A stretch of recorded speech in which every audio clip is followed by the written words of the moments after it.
I'd like to welcome everyone to our October Noontime Knowledge, and we are excited today to welcome Emily Knox to be our featured speaker at the Noontime Knowledge. Emily is an associate professor at the School of Information Sciences at the University of Illinois. Her book, Book Banning in the 21st Century America, is the first monograph in the Beta Phi Mu Scholars Series. Her most recent book, Foundations of Intellectual Freedom, won the 2023 Eli M. Obler Prize for the best published work in the area of intellectual freedom. Emily's articles have been published in the Library Quarterly, Library and Information Science Research, and Open Information Science. Emily Knox serves on the board of the National Coalition Against Censorship and is the editor of the Journal of Intellectual Freedom and Privacy, not piracy, privacy. Her research interests include information access, intellectual freedom and censorship, information ethics and policy, and the intersection of print culture and reading practices. She is also a member of the Mapping Information Access research team. She has been interviewed by media outlets such as NPR, the New York Times, the Washington Post, Time, and Slate. She also testified before the U.S. Senate Judiciary Committee on book banning. Emily received her PhD from the doctoral program at Rutgers University School of Communication and Information. Her master's is in Library and Information Sciences is from the iSchool at Illinois. She also holds a BA in Religious Studies from Smith College and an AM in the same field from the University of Chicago Divinity School. Welcome, Emily Knox. Hi, thank you so much for inviting me to speak today. So, actually, I really liked the piracy because, in fact, I talk a lot about piracy in my work because I have to talk about copyright and people pirating things online. So, torrenting, Sci-Hub, that kind of stuff, actually comes up quite a bit. So today I'm going to talk a bit about basically the crisis that we see in the United States with book banning. I'll tell you a little bit about this cover, this picture that I have here. This is actually on the cover of my book, Book Banning in 21st Century America. It's actually from the Tucson Unified School District, which in, I believe, 2013 or 2015 or 2014, banned the Mexican American Studies program there, and people walked into the classrooms, boxed up the books, wrote "ban books, please remove" on them, and books were removed to a warehouse. It's just a very stark image. I was so excited to find the person who took the image so that I could use it in my book. I'm forever grateful for that because I think it really shows one of the things that can happen when we really work to take away people's rights to intellectual freedom, freedom of expression. So I'm going to talk for about 30 minutes or so, but if you have any questions about anything that comes up, please put your hand in the, put a question in the chat or raise your hand. I'm happy to talk about anything that I discuss, and then we'll have time for questions afterwards. So here's a quick overview. I'm going to talk about libraries, about banned books, and then how we can respond to what's happening today. I'm actually starting here with libraries because I really get the feeling that a lot of people don't know much about libraries. A lot of people don't use libraries. They have no idea what you do in libraries. So my dad used to tease that, my mother was also a school librarian, that, what we do in libraries is guard the books. But in fact, so much more happens in a library. Also, when I talk to people about libraries, I realize that they're often thinking about a particular library. They are thinking about the library that is down the street from them. So if you're in Champaign, the one with the big library sign outside. In Urbana, the one that's easy to walk through from the very strange mall and hotel. So people have like an idea of library, and it often involves books. But in fact, there are many different types of libraries. So although, we work at University of Illinois and we have a giant library, I bet when I said library, unless you work there, like that's not the thing that comes to your mind right away if I just say library. But as many of you know, the University of Illinois has the third largest academic library in the country. It is just gigantic. And this is one type of library, an academic library. This is for libraries that are in higher education. It includes community college libraries, and university libraries. So there's actually a wide range of types of libraries when you think about an academic library. School libraries are generally K through 12. There's no requirement that a school have a library, although it's been shown that there are much better outcomes for student success whenever there is a trained professional librarian who runs the school library.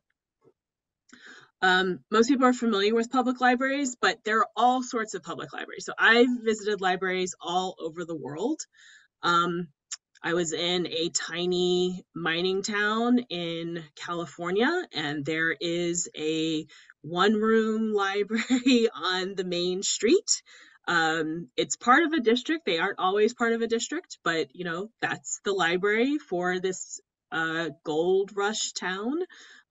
There are libraries that are just in someone's house, like they open up their house every so often and they have books there. Then, of course, there's giant library systems, public library systems, like, for example, Chicago Public Library, which has both a main library plus branch libraries, or you can even have something like New York Public Library, which actually is both a research library, like our academic library, and has branches. So they have two different types of libraries under this umbrella of New York Public Library.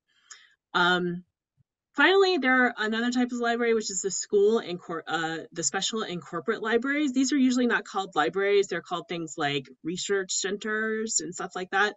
So I used to work at a law firm. There was a library in the law firm. There are a bunch of librarians doing legal research, really looking for lots of articles about different topics. I actually worked in bankruptcy, and I once had to go to the library and ask for everything they had on asbestos. She was not happy with me when I asked her that question.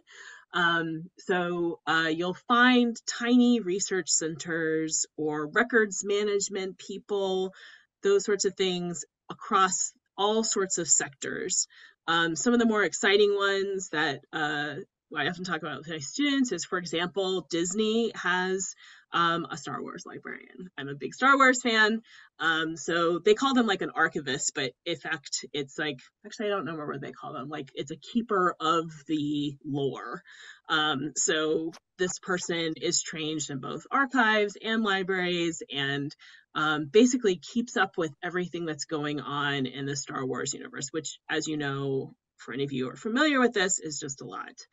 Along with libraries, what we also do over in the iSchool is basically train people on information organization and access. So anything that is related to information is something that we will talk about over there. For our MSLIS students, we are focused primarily on traditional library placements, but also places like archives, galleries, museums, all sorts of places where people need to organize their information. And so that is basically what we are trained to do. So more specifically, what happens at libraries? So libraries are a place for all. I actually had an interview today with someone from the Chicago Defender, and I was really thinking about how great libraries are.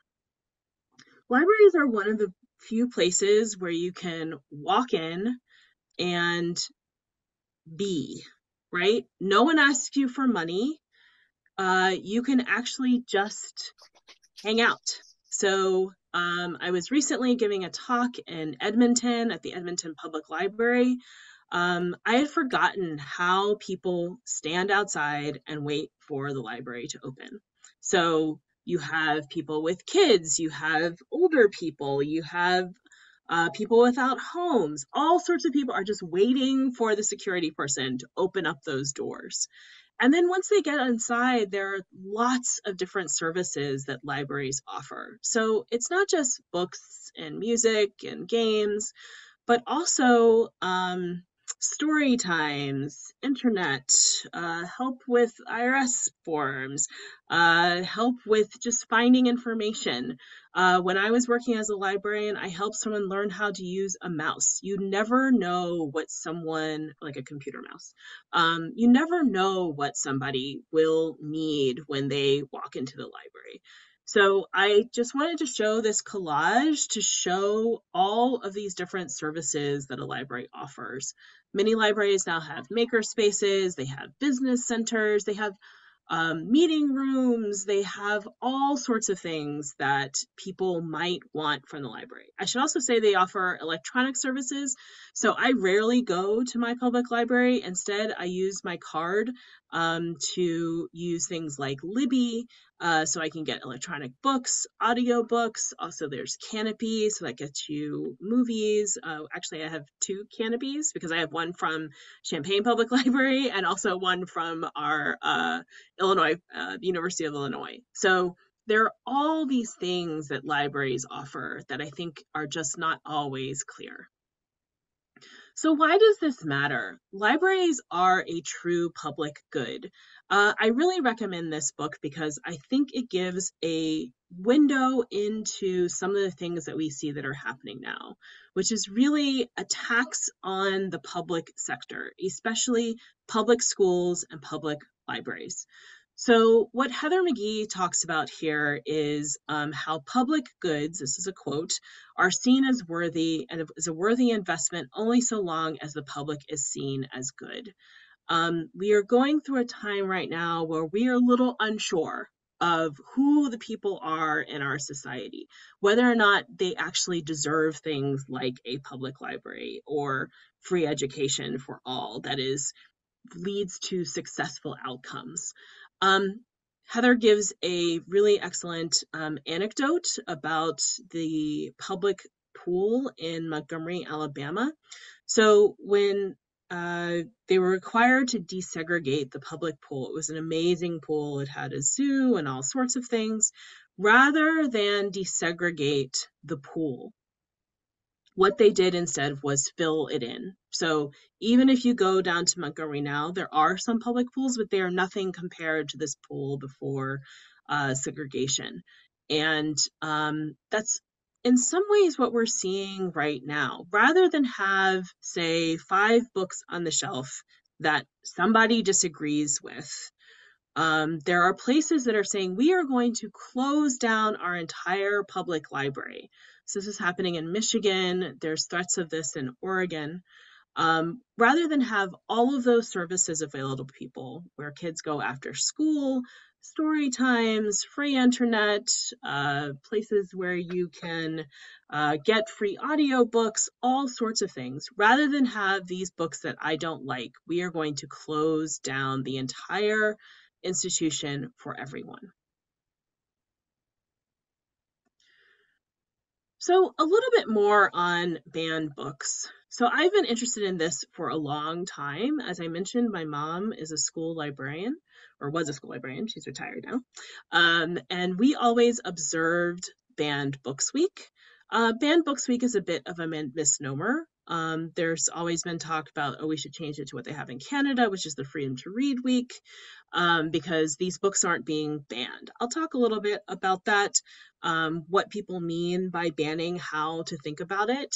But I've always been interested in understanding, why do people want to ban books? What is the point of this? Because it is both a futile act and also very insidious. So if you ban a book, let's just use an example, you say that the book cannot be read in the school library. Often it can be available online or in the public library. So like, what are you trying to do with this? But at the same time, you are impeding access to the book, because what about the people who can't afford to buy the book, who don't have access to something like Amazon? You are saying something by asking for a book to be removed. This is related to intellectual freedom, which is not a word that many people use. This is kind of a jargony word in library circles, but basically it's a right of every individual to receive and impart information, all points of view without restriction. It is a principle that is upheld in librarianship. It's part of our code of ethics to uphold the principle of intellectual freedom. Censorship is the opposite. This is the idea of suppressing ideas and information because someone, either the government, individuals, groups, object to them. So what are we seeing right now? This is a collage of a lot of the books that are actually on the top 10 list for the American Library Association's most challenged books. So what do I mean by challenge? This is what we talk about in the freedom of expression community. A challenge is when somebody brings a request for reconsideration about a particular book. So it doesn't necessarily mean that the book will be removed or banned. What it means is that the book might be, for example, redacted. This is when you mark through something that you don't like in the book. It might be restricted, which is when a book gets put behind a desk. So in order to see the book, you have to ask for permission. Or it might be relocated. So someone says, this book is not appropriate for the particular age group. So instead of being in the juvenile section, it should actually be in the adult section in a library. I call this the 4 R's. This is redacted, restricted, relocated, and removed. So that's just a good way of thinking about what I call censorship practices. So it's not always the full removal of a book that's banning a book. Sometimes it's saying, yes, I know this book, for example, I Am Jazz, was written for young people, but I think it's only should be for adults.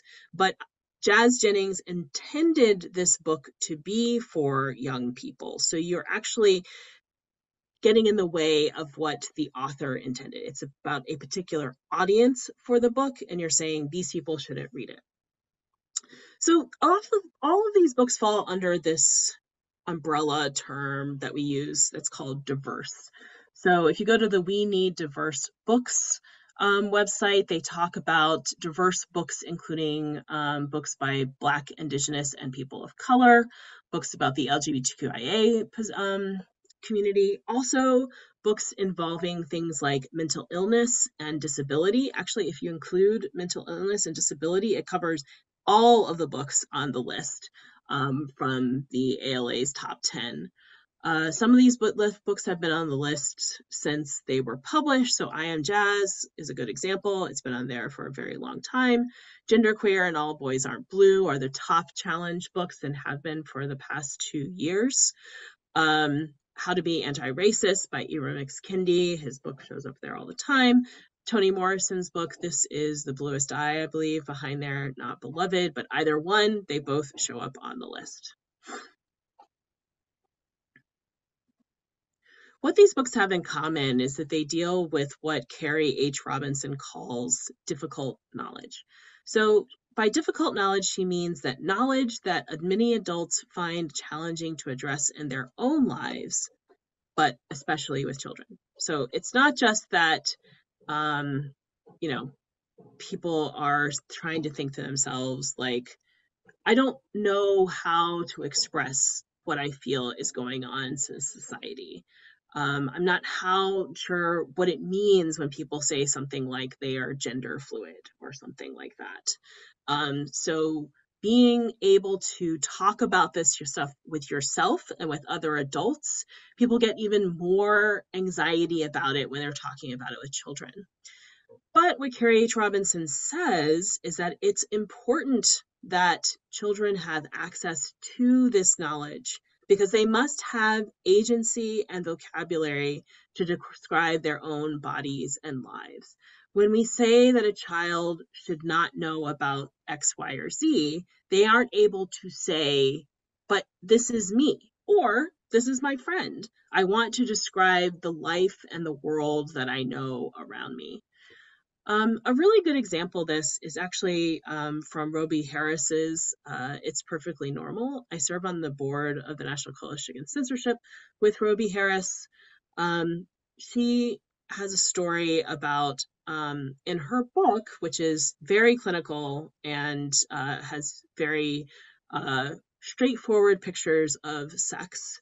There is some discussion of child sexual abuse in it. And she tells a story about how one kid was reading the book and they went to their mother and said, this is what's happening to me. In fact, this is what my father is doing to me. That book gave the child the vocabulary to be able to describe to their parent their life and be put in a more safe space. We can't overlook that. It's important that children be able to say, this is what my life is. We often don't ascribe enough agency to children, and we think in some ways that children are simply property of their parents in a lot of ways. And so when we think about what are people trying to do when they say this book is inappropriate, it usually isn't related to the actual words that are in the book or who the book was written for. It's actually the subject matter, that the actual adult finds this book inappropriate for themselves, not necessarily for children. I just like showing this because this is one of the more strange requests for reconsideration. So I mentioned that this is a process that people go through. This is an example of a form. So this is actually Amanda Gorman's request to reconsider Amanda Gorman's book, The Hill We Climb, which is the poem that she read at Joe Biden's inauguration. So this person actually thought that Oprah Winfrey wrote the poem, even though it's Amanda Gorman. Oprah Winfrey wrote the foreword to the poem. What do they say? That it's not educational and has an indirect hate message, especially on page 12 and 13. This is what it says on page 12 and 13. We brave the belly of the beast. We've learned that quiet isn't always peace. And the norms and notions of what just isn't always justice. That's what it says on page 12 and 13. It says it's not for schools, and it could cause confusion and indoctrination. I think this is just a good example of kind of where we are now. This is really about a person who's discussing a particular understanding of our country, and someone believes that this is a indirect hate message because it is talking about justice. I'm sure many of you have heard about complaints about things like critical race theory and whether or not it's actually critical race theory. This is really getting to an idea of how do we understand the history of our country? How do we understand things like systemic racism? And how do we tell this to our children? This was not a successful challenge, but I think it's important to actually see what some of these challenges look like.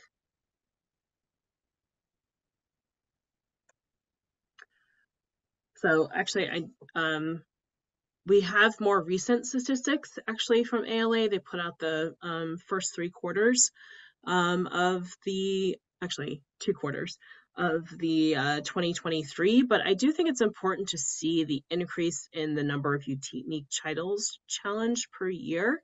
So in 2020, it was actually pretty quiet at 223. You can see that this actually maps onto the pandemic. I like to talk about how during the pandemic, school came home. It was at the dining room table. And I think a lot of people have been surprised about changes made in pedagogy since, for example, I was in school. How history is discussed, that it's no longer necessarily a triumphal history. So, uh, you know, we do things like land acknowledgments at University of Illinois, right? This is really talking about who was here before us, what happened that they are no longer here. I gave a talk in Peoria, and I talked about how where are the Peoria Indians? Where do they exist? Many of them are no longer here, of course, in Illinois. They've been moved to places like Oklahoma, or they were killed. This is something that is discussed more in our elementary and secondary schools. And I think some people find this very difficult to talk about because, for example, we all live on stolen land, right? What do we owe to the people that we stole this land from? It's difficult to say, right? There's not a right of return, right, for people to come back and live in these towns. So when we give something like the land acknowledgement, how do we make sure that we're actually doing the work of reparations? And I really mean that in the term of repair, as in how do we repair the damage that has been done to communities in the name of settling this land? And when you think about it that way, you can see where some of this discomfort comes from because we are all implicated. I think this is something that's sometimes lost, especially when you're talking about things like the history of the United States. I mean, I'm saying this as a Black American. My family was enslaved. And that doesn't mean, though, that we weren't part of the settler colonial project that happened, right? We are all implicated in these issues of our history. I don't necessarily I think it's interesting when people say things like they feel guilty about it. I'm not sure guilt is a worthy emotion with this. It's really thinking about, well, what does it mean? How do we talk about this with our children? How do we think about what needs to come next? With my family that was enslaved, what is owed to the descendants of people who were enslaved? I think these things are discussed more in school. And I think a lot of people were surprised at some of the things that were discussed, and they heard their children talking about it. So we can see this increase from 2020 to 2021 to 2022, and there's even more of an increase in 2023. People ask me when this will end. I do not know. I think this is really what we are going through. This is part of reactionary politics. This is part of us thinking about, okay, if we are going to have a global majority in our country, which is also often called a majority minority country in 2040, how do we talk about what that means for the United States? Most of these people were not included in the American project when it started. So how do we think about what America is if it's not a majority white and Christian country? I think this is just something we have to really wrestle with ourselves. And part of that wrestling, unfortunately, is people trying to ban books that actually present these ideas in ways that are a bit more stark and not necessarily triumphalist than we might have seen before. So this is one of my favorite posters for Banned Books Week. It really sums up my research. I didn't go too much into it this time for this particular talk, but what I'm really interested in is how people understand what it means to read, the practice of reading. It's no mistake that people are targeting books. They aren't targeting things like movies so much, right?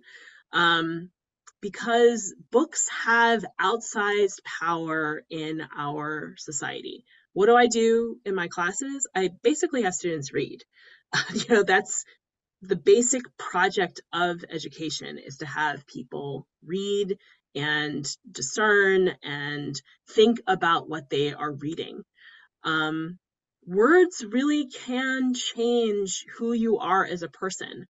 As a librarian, what I teach my students is that you don't know how they will change somebody. So just because I read a particular book does not mean that I necessarily agree with that book.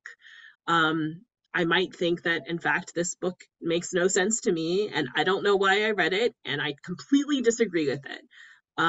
But it does mean that I have to engage with particular ideas and think about whether or not I agree with them or not.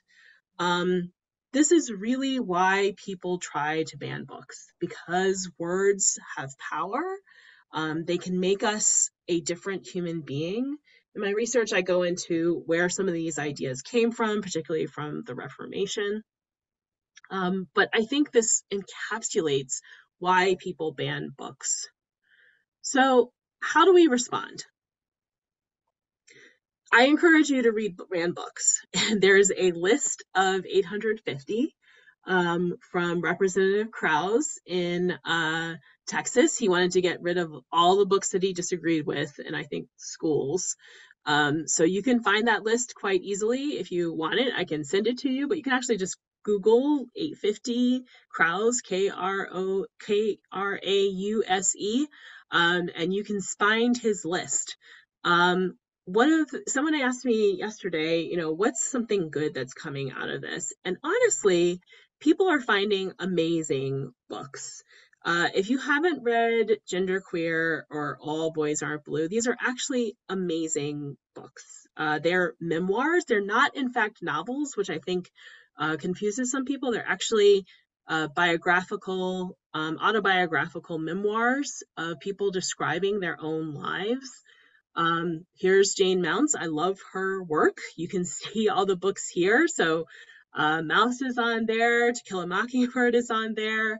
Fun Home is on there. Bluest Eye. Like, there are just so many great books. So please, please support the authors who are making this art. This is important voices that are getting out. And to me, this is one thing that we can all do to make a difference. Also, there are various national communities that you can get involved with. I mentioned I'm actually board chair of the National Coalition Against Censorship. We have the Kids Right to Read program, which is actually the Kids Right to Read Network, which is a grassroots network to respond to book challenges, along with Unite Against Book Bans. This is from the ALA and other coalition members. That also provide support for when there are book challenges. The Freedom to Read Foundation, I'm a former president of the Freedom to Read Foundation. This is the legal arm of the American Library Association. Anybody can join for very low cost to support that work. And actually, I'm going to end with this. This is the motto of the Freedom to Read Foundation, that free people read freely. Frederick Douglass talked about the importance of literacy. He said, once you learn to read, you will forever be free. There is a reason why enslaved people weren't allowed to read. It actually can change how you think about the world. And one of the great things about our country is that we attempt to live into our ideals of freedom for all. And one way we do that is supporting the freedom to read. And you cannot be a free person if you are not able to read freely. So I've been ending my talks on this now because I think it is so important that we keep this in mind, that these campaigns to ban books across the country are actually antithetical to our understanding of our country, our rights as human beings, as enshrined in Article 19 of the UN Declaration of Human Rights. They're against the First Amendment. Part of what it means to be a free people is that we can read freely. So thank you very much. I'm happy to answer any questions you might have. Here's my info. Those are my books. And you can find me at my website, emilyknox.net, and I'm always happy to answer questions. So thank you.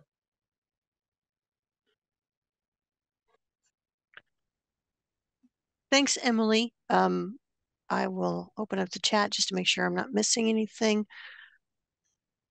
I did want to ask, so when someone does put in a challenge for a book, like the form that you showed us, what's the process after that, after they submit a challenge for a book?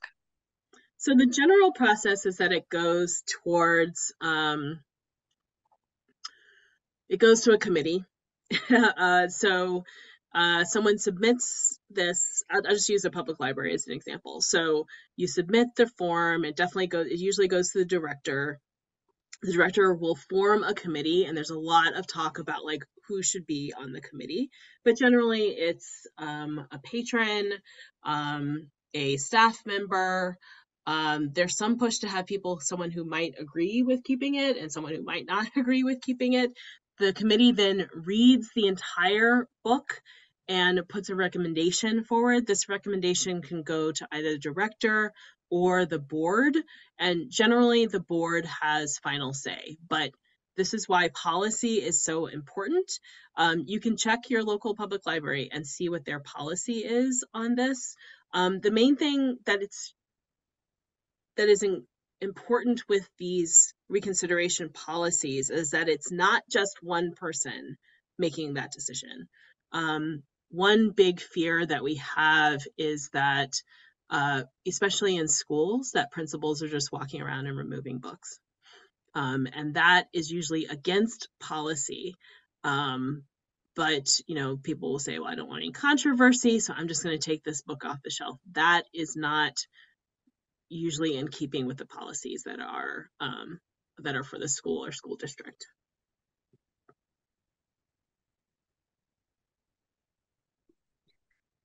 So we have a note from Brett. Are people trying to get elected to library boards so that they can control what books are available? Yes, we do see that across the country. I actually do not, I want to say very strongly that is not illegitimate, right? Being elected to the school board means that you have people, the majority of people who voted, whether or not that's the majority of the actual people who are the constituents of the library is different, who are working. You can run for school board. The thing I think about it is that we need to do more work to make sure that the people who are elected to school board are people who actually support libraries and intellectual freedom.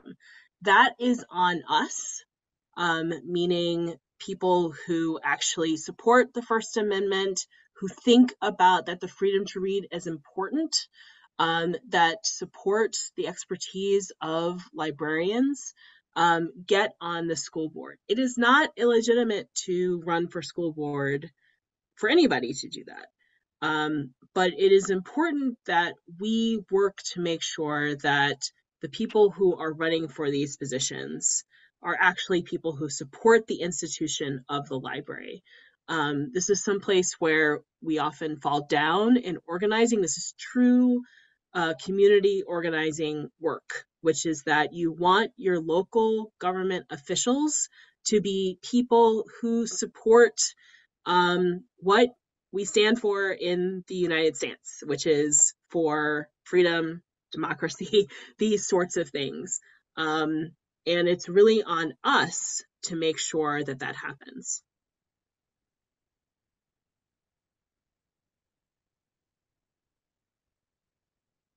Does anyone else have questions that they'd like to ask Emily? I have a question, Julie. This is Rocio. I wanted to know, how does this affect books that are being translated from different languages into English? Do you know? So I haven't seen anything specific about books in translation, but actually I keep telling my students that when they think about diverse books, that in fact they need to think more about different types of books, including works in translation. So how many works in translation do you have in um, your your collections? Also, um, who are the people who come to your library? Are they people who need books that aren't in English? This is one of the things that we work on with people who are trained to be professional librarians, which is to think holistically about their collections. So I haven't heard in particular that people are targeting books that are works in translation, but actually, if I think about what happened in Tucson, that was a very interesting case, and I'm actually going to add it to my second edition of my book because they targeted the Mexican American Studies program. Even though there was also an African American Studies program and a Native American Studies program in Tucson. Some of those books were works in translation. They were really looking at what we would call just basic, what they would call critical race theory now, which is really just thinking about uh, what are the relationships between Mexico and America, especially in a place like Arizona, right? Where in fact this was part of Mexico. Uh, how do we understand greater like America outside of the nation state of the US, right? It was Right, really different people. relationships. Yeah. Yes. So it was really people trying to tamp down on that kind of discussion in these Mexican American Studies courses. Um, so it's not so much that they were works in translation, it's really an idea of like, how do we think about America, not necessarily as, just this nation state that's existed for a particular amount of time, but also has been in tension with other nation states that were in the same territory.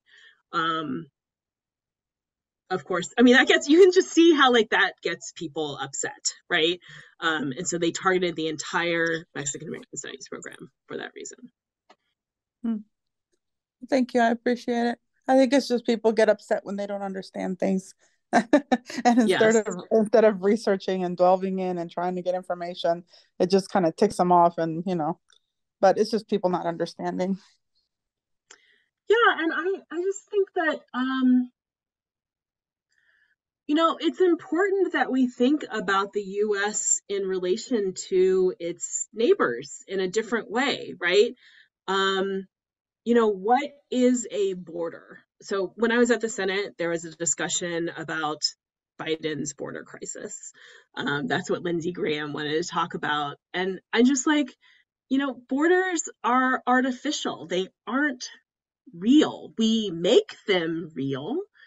We live as if they are real, but they aren't. They are something, a construct that we've come up with.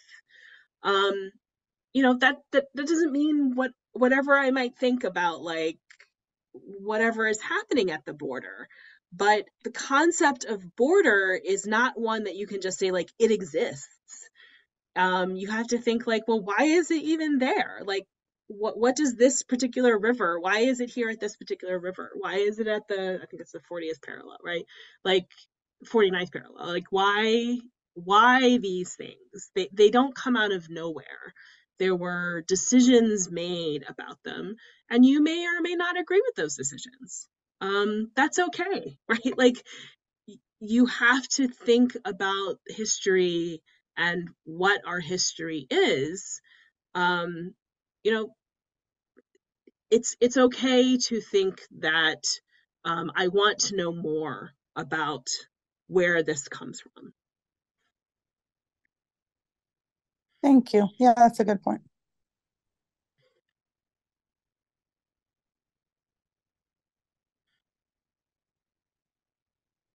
So once a book has been challenged and say whatever state it's in has banned that book, is that a forever thing, or is there, once the school board changes to a different group, can you bring the book back up to be reinstalled?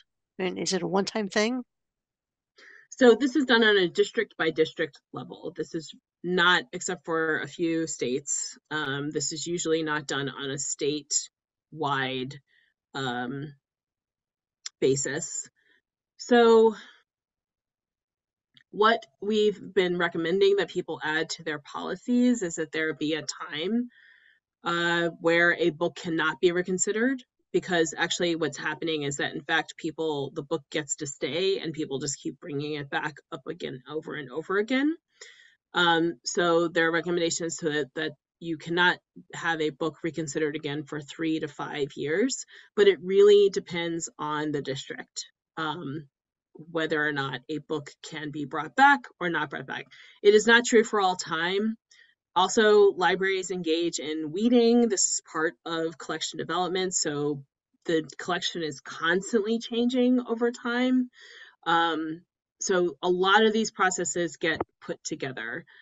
So I would really have to look at a particular case and what is happening in a particular district.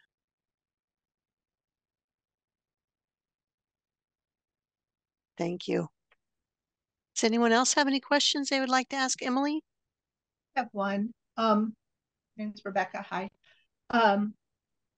Earlier this summer, Governor Pritzker in Illinois basically banned book banning. He signed a new law. And I wanted to know if it's enough time has passed to see if that's making a difference here in our state, or are other states now considering that? Because I believe we were the first state to do that. And I just wondered if you had any comments on that.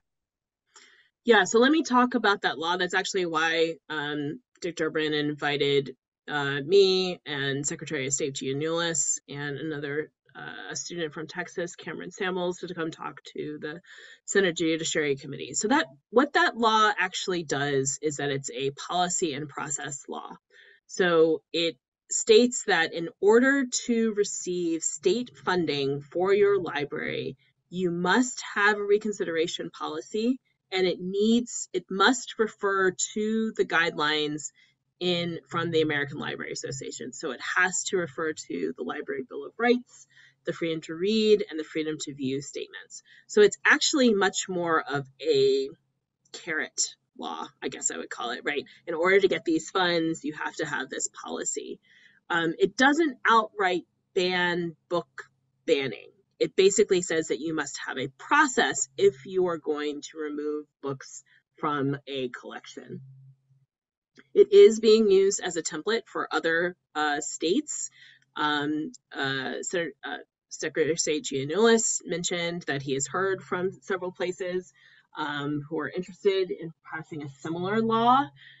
It won't necessarily lead to fewer reconsiderations. What it actually does is it makes it so that even if you are in a rural library somewhere in southern Illinois, you get funds from the state, you have a process in place. You will not feel as beholden to somebody who says you need to remove that book. Instead, you can say, we have a process to follow. It's tied to our state funding, which actually can make a difference for people who are library workers, to be able to have a second layer of guard posts, basically, when to respond to people who are trying to ban books. So they haven't necessarily led to fewer requests for reconsideration. Interestingly enough, most of the ones that are happening in Illinois are actually in collar counties in the north, not in the south.